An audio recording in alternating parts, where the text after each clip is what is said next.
Hello everyone, welcome to Sarathi institute of law.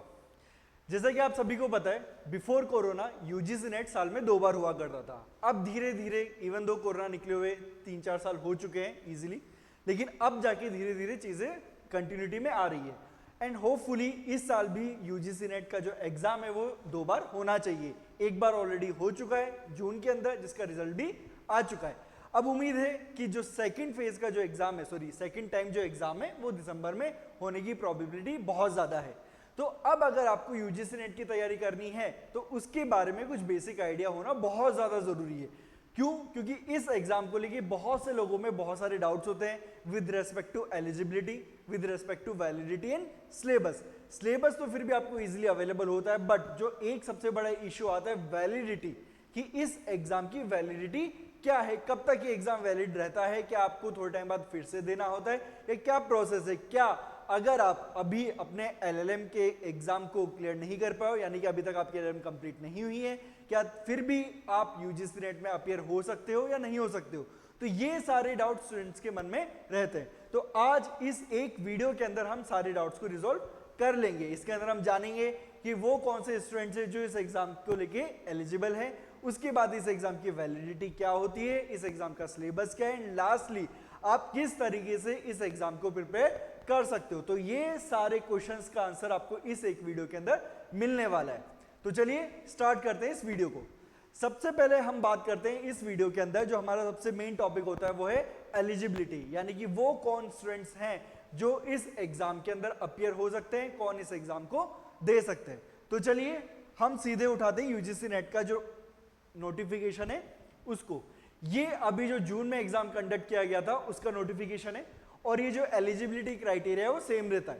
तो अब जो फ्यूचर में एग्जाम होने वाला है उसका भी जो एलिजिबिलिटी क्राइटेरिया होगा वो भी सेम रहने वाला है। तो क्या है क्राइटेरिया, देखिए सबसे पहले अपन देखते हैं general unreserved general EWS candidate who have secured at least 55% marks, 55% marks without rounding off in master's degree or equivalent examination from universities institution। अब देखिए विदाउट राउंडिंग ऑफ का मतलब क्या है। फॉर एग्जांपल अगर किसी की 54.72 ये परसेंटेज है, तो ऐसे सिचुएशन में जब आप इसको राउंड ऑफ करोगे तो नॉर्मली क्या लिखते हो आप इसको 55%। लेकिन this candidate will not be eligible for UGC net. क्यों? क्योंकि साफ साफ लिखा हुआ है विदाउट राउंडिंग ऑफ, यानी कि आपकी जो परसेंटेज है वो क्या होनी चाहिए, 55 या उससे ज्यादा होने चाहिए। ये 54.72 इवन 54.99% अगर किसी के हैं और वो जनरल कैटेगरी से बिलोंग करता है तो एलिजिबल नहीं है यूजीसी नेट के लिए। ओके, उसके बाद अगर अपन देखें यहां पर ST SC category, okay, non creamy layer, schedule caste, schedule tribe, इनके लिए क्या है एलिजिबिलिटी क्राइटेरिया 50% मार्क्स, यानी कि उन्होंने अपने एलएलएम के अंदर कितने मार्क्स स्कोर किए हो, 50% मार्क्स स्कोर किए हो, और यहाँ पे भी सेम है विदाउट राउंडिंग ऑफ। तो ये तो हो गया आपका एलिजिबिलिटी क्राइटेरिया, वो लोग जो ऑलरेडी आपके पोस्ट ग्रेजुएशन की डिग्री ले चुके हैं, यानी कि उन्होंने अपने फाइनल सेमेस्टर का एग्जाम दे दिया है, उनका रिजल्ट आ चुका है। ओके, अब क्वेश्चन ये आता है कि सर जो लोग अभी भी अपनी मास्टर्स डिग्री यानी कि पोस्ट ग्रेजुएशन डिग्री के अंदर है, अभी उन्होंने फाइनल सेमेस्टर एग्जाम नहीं दिया है, या फिर 2 ईयर एलएलएम कर रहे हैं और अभी उस फर्स्ट ईयर में ही है, तो क्या वो नेट का एग्जाम दे सकते हैं या फिर नहीं दे सकते। तो इसका सॉल्यूशन भी इसी नोटिफिकेशन में है। क्या है solution? Candidates who are pursuing their masters degree और इक्विवेलेंट कोर्सेज और candidate who have appeared for the qualifying masters degree final year examination and whose result is still awaited. यानी कि देखो ये क्या है, परस्यूइंग, अभी भी वो परस्यू कर रहे हैं, या फिर उन्होंने जो अपने फाइनल ईयर का एग्जामिनेशन है उसमें अपीयर हो चुके हैं, बट उनका जो रिजल्ट है अभी भी अवेटेड है। तो ऐसी सिचुएशन में आप क्या कर सकते हो, अपीयर हो सकते हो। मैं also apply for this test, यानी कि आप एलिजिबल हो ये पेपर देने के लिए, बट उसमें क्या कंडीशन है, however such candidates will be admitted provisionally उनको एक्सेप्ट किया जाएगा and shall be considered eligible for award of JRF eligibility for assistant professor only after they have pass their masters degree और equivalent examination with at least 55% marks and 50% marks in case of OBC, non criminal, SC, ST, PWD, third gender category candidates. यानी कि क्या हुआ, आप अभी भी LLM का exam दे रहे हो, यानी कि आप अभी भी एलएलएम परस्यू कर रहे हो या फिर आपने फाइनल ईयर का एग्जाम दे दिया, डजंट मैटर, आप क्या कर सकते हो, आप एग्जाम में अपियर हो सकते हो। लेकिन क्या कंडीशन दे दी है, उनको प्रोविजनली एडमिट किया जाएगा और उनको क्या करना पड़ेगा, जब उनका रिजल्ट आएगा तो ऐसी सिचुएशन में 2 साल के अंदर अंदर from the date of NET result with required percentage, यानी कि जब आपने नेट का एग्जाम दिया और जिस दिन आपके नेट एग्जाम का रिजल्ट आ गया उसके 2 साल के अंदर अंदर आपको क्या करना पड़ेगा, अपने ये क्वालिफाइंग जो मार्क्स है यानी कि 55% या 50% उसके रिगार्डिंग प्रूफ देना होगा कि सर हमने अब अपनी मास्टर्स डिग्री कंप्लीट कर ली है और हमारे इतने परसेंटेज मार्क्स आए।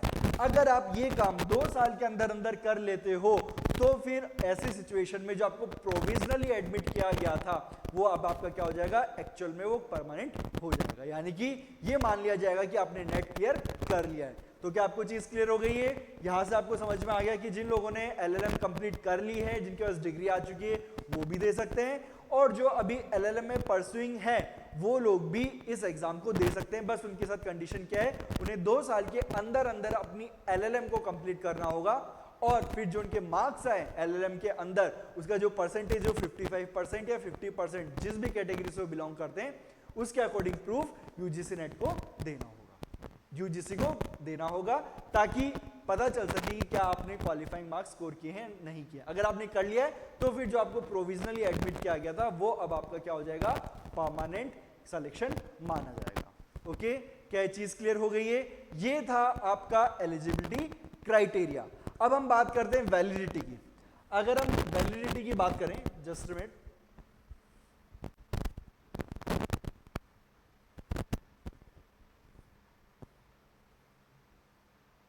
इसमें एलिजिबिलिटी क्राइटेरिया में एक और चीज है जो भी आपको ध्यान रखने की जरूरत है। देखिए, जब आप यूजीसी नेट के लिए अपियर होते हो तो वहां पे आप 3 चीजों के लिए क्वालिफाई कर सकते हो। पहला होता है जेआरएफ, ठीक है, यानी कि आपका नेट तो क्लियर हो रहा है, साथ में आप जूनियर रिसर्च फेलोशिप के लिए भी एलिजिबल हो रहे हैं। ऐसे सिचुएशन में जब आप पीएचडी करते हो और आप जेआरएफ क्लियर्ड हो तो ऐसे सिचुएशन में यूजी की तरफ से आपको पर मंथ कुछ अमाउंट पे किया जाता है, ठीक है, जिसको हम फेलोशिप बोलते हैं, जूनियर रिसर्च फेलोशिप।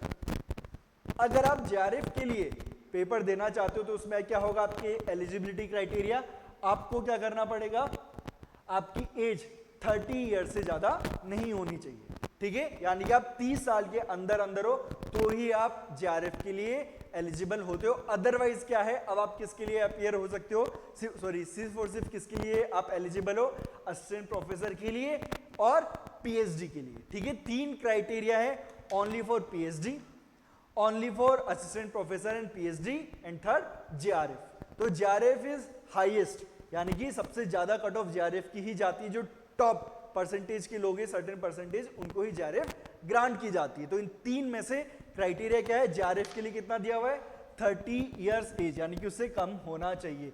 बट हाँ, अगर आप जेआरएफ के अलावा किसी और चीज के लिए अपियर होना चाहते हो, जैसे कि असिस्टेंट प्रोफेसर के लिए, पीएचडी के लिए, तो ऐसी सिचुएशन में एज के रिगार्डिंग कोई भी क्राइटेरिया नहीं है।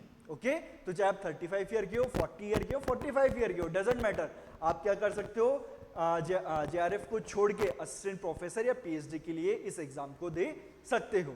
ये होता है आपका एलिजिबिलिटी क्राइटेरिया। अब हम देखते हैं इसकी वैलिडिटी। देखिए, जो नेट है उसकी वैलिडिटी लाइफ टाइम होती है, यानी कि आपने एक बार एग्जाम क्लियर किया फिर उसके बाद आपको ये वापस देने की जरूरत नहीं पड़ती है। हाउएवर, रिसेंट टाइम पीरियड में क्या हुआ है, सर्टेन टाइप के यहाँ पर कुछ eligibility criteria respective universities and colleges ने अनाउंस किए हैं। वहां पे जब आप पीएचडी के लिए अपियर होते हो या फिर वहां पर आप क्या करते हो, जॉब के लिए अपियर होते हो, तो क्या कर दिया उन्होंने कि रीसेंट नेट का स्कोर मांगते हैं, यानी कि रिसेंटली आपने जो नेट दिया है उसमें आपका कितना स्कोर था। देखिए क्या हुआ है ना, कोरोना के बाद टेक्निकली बहुत ज्यादा शिफ्ट आ गया है लीगल प्रोफेशन के अंदर। बहुत सारे लोग जो पहले टीचिंग को अपना प्रोफेशन जो है कंसिडर नहीं करते थे, कोरोना के बाद उन्होंने टीचिंग को भी अपना प्रोफेशन कंसिडर करना स्टार्ट कर दिया। इसकी वजह से बहुत ज्यादा रश हो गया है टीचिंग फील्ड के अंदर। तो अब ये जो यूनिवर्सिटीज एंड कॉलेजेस हैं डिफरेंट मेथड्स अपनाते हैं ताकि वहां पर वो जो भीड़ है ना उसको छाट सके। वो भीड़ छाटने का तरीका क्या है कि आप रिसेंटली नेट कंक्लूड हुआ है उसके अंदर आप स्कोर पूछ लो, तो यानी कि क्या होगा, आपको बार बार नेट देना पड़ेगा अगर आप अपनी जॉब स्विच करना चाह रहे हो, फ्रेशर हो तो ऐसी सिचुएशन में। तो ये चीज आपको ध्यान रखनी है। अदरवाइज यूजीसी की तरफ से ऐसा कुछ भी नहीं होता है कि आपको बार बार नेट देना पड़ेगा। अगर आपने एक बार नेट क्लियर कर लिया तो आपकी लाइफ टाइम के लिए वो जो है वैलिड रहता है। तो ये हुई इस एग्जाम की वैलिडिटी। अब बात करते हैं हम इस एग्जाम के सिलेबस को लेके। हम सिर्फ लॉ फील्ड में जो सिलेबस है उसको कवर करने वाले हैं, ठीक है। पेपर 1 एक कॉमन पेपर होता है, ओके। अगर हम बात करें पेपर 2 की, स्पेसिफिकली लीगल फील्ड की, तो ऐसे सिचुएशन में देखिए आपको यहाँ पे क्या दिया हुआ है, अलग अलग सब्जेक्ट्स दिए हुए हैं। क्या सब्जेक्ट है?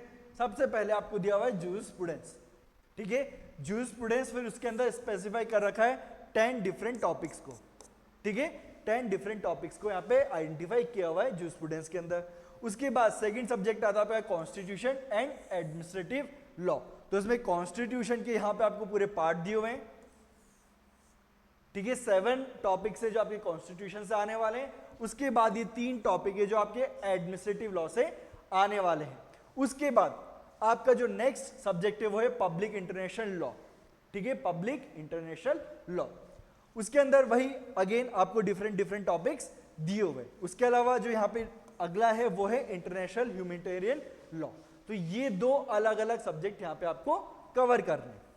उसके बाद नेक्स्ट सब्जेक्ट है आपका लॉ ऑफ क्राइम्स। तो अब इसके अंदर क्या क्या आ जाता है, इसके अंदर अगर आप देखोगे तो ये जो चीजें हैं ये आपके आती हैं आईपीसी या फिर बीएनएस के अंदर, ओके। किसके अंदर? ये आईपीसी और बीएनएस के अंदर आपको ये सारे टॉपिक्स कवर करने को मिल जाएंगे। इसमें जो ये kinds of punishment, compensation, victim of crime, ठीक है, ये थोड़ा सा आपका थ्योरेटिकल एस्पेक्ट होता है, वो भी आपको इसी के अंदर कवर करना होता है। तो ये हो गया आपका आईपीसी से रिलेटेड।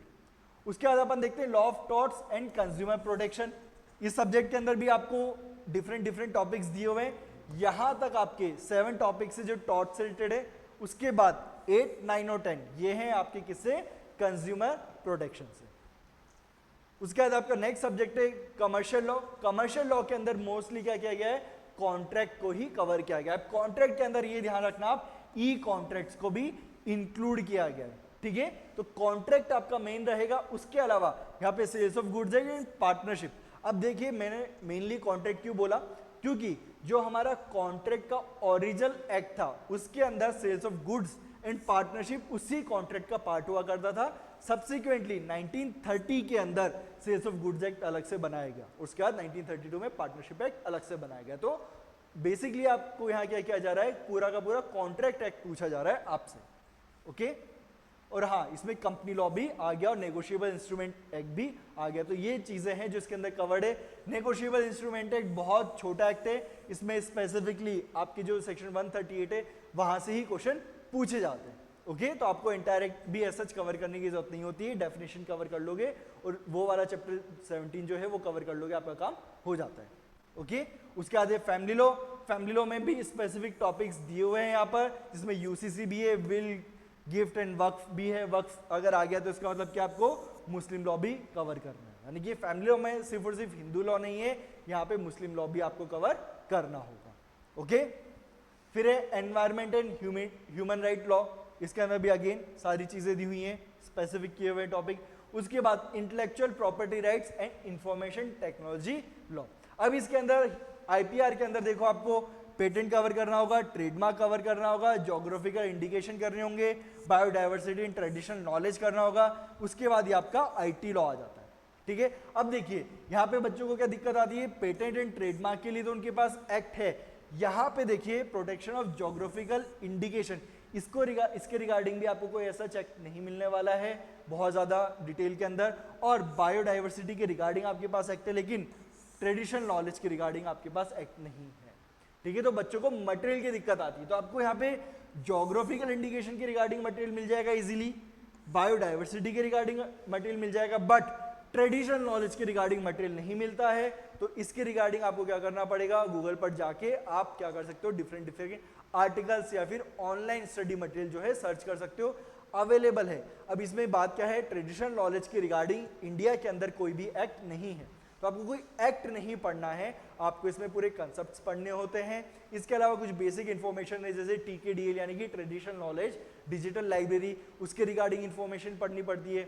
और रिसेंटली कुछ अगर बेसिक डेवलपमेंट हुआ है इस फील्ड के अंदर तो वो पढ़ना पड़ता है। तो ये चीजें हैं इसके अंदर ट्रेडिशनल नॉलेज के अंदर। ओके, बाकी तो आपको इन सबके एक्ट्स मिल जाएंगे।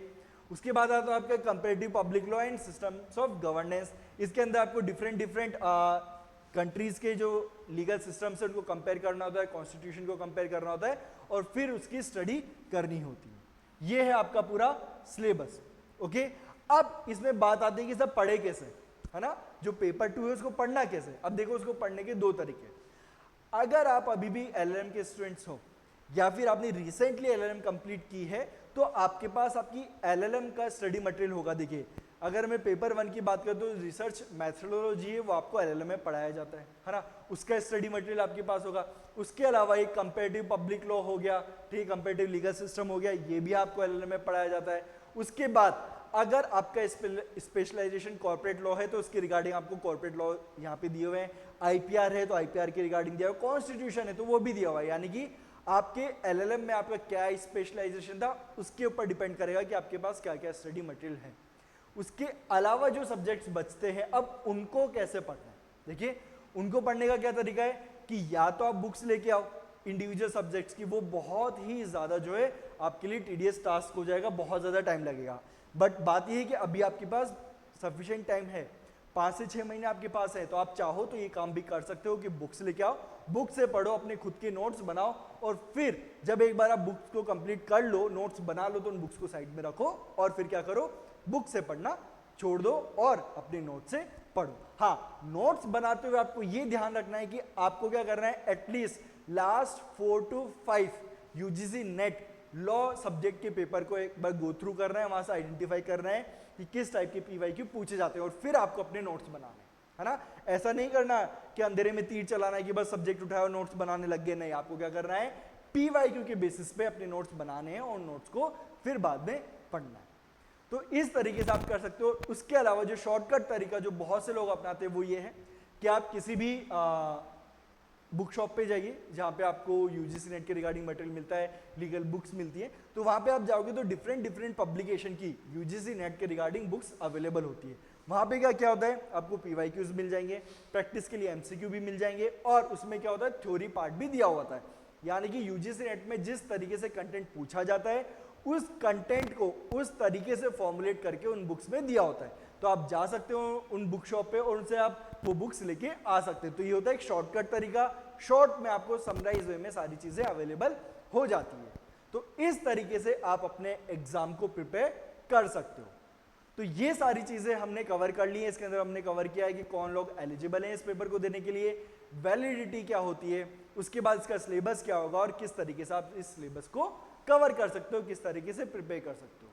तो आई होप इस वीडियो को देखने के बाद आपके जितने भी डाउट्स हो रिजॉल्व हो गए होंगे। अगर फिर भी आपके कोई डाउट है तो आप हमसे कमेंट सेक्शन में वो पूछ सकते हो। और अगर आपको वीडियो पसंद आया तो सब्सक्राइब बटन दबाना मत भूलिए, बेल आइकन भी दबाइए, ताकि और अगर ऐसे इन्फॉर्मेटिव वीडियोस हम अपने चैनल पे डालें तो वो सारी इन्फॉर्मेशन आपके पास आती रहे। और ऐसा इन्फॉर्मेटिव वीडियो हम टाइम टू टाइम डालते रहते हैं, वैकेंसीज के रिगार्डिंग वीडियोस डालते हैं, उनकी एलिजिबिलिटी क्राइटेरिया कैसे आपको प्रिपेयर करना है, वो सारी इन्फॉर्मेशन हम हमारे यूट्यूब चैनल पर प्रोवाइड करवाते हैं। तो आप कोई भी अपडेट मिस ना करो, इसलिए सब्सक्राइब बटन जरूर दबाइए एंड बेल आइकन भी साथ में दबाइए। And that's all for today. अब मिलते हैं एक नई वीडियो में एक नए टॉपिक के साथ। And till then good bye.